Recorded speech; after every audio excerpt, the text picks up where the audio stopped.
হিন্দু শব্দটার একটা ভৌগোলিক বিশেষত্ব রয়েছে।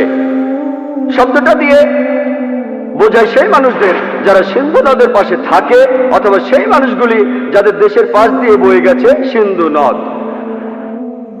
আর ঐতিহাসিকরা বলেন যে এই হিন্দু শব্দটা প্রথম ব্যবহার করেছিল পার্সিয়ানরা, যারা ইন্ডিয়াতে এসেছিল হিমালয়ের উত্তর পশ্চিম দিক থেকে।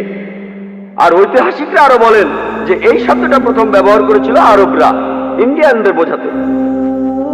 আর encyclopaedia of religion and ethics 6 number খণ্ড রেফারেন্স 699 বলা হয়েছে যে মুসলমানেরা ইন্ডিয়া শাসনের আগে হিন্দু কোনো সাহিত্যকর্মে অথবা হিন্দু কোনো ধর্মগ্রন্থে হিন্দু শব্দটা কোথাও উল্লেখ করা হয়নি।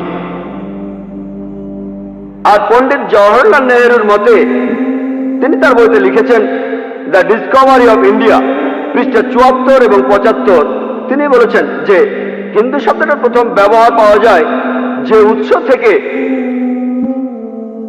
সেটা ব্যবহার হয়েছিল 800 সালে, যার অর্থ তান্ত্রিক। সেটা ছিল 800 সাল।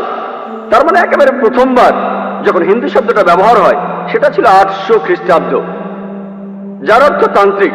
আর এটা ব্যবহার করা হয়েছিল একদল মানুষকে বোঝানোর জন্য। এই শব্দটা কখনোই ধর্মীয় কিছু বোঝাতে ব্যবহার হয়নি। হিন্দু শব্দটার ব্যবহার ধর্মীয় কোনো কিছু বোঝাতে অনেক পরে শুরু হয়েছিল পণ্ডিত জওহরলাল নেহরুর মতে।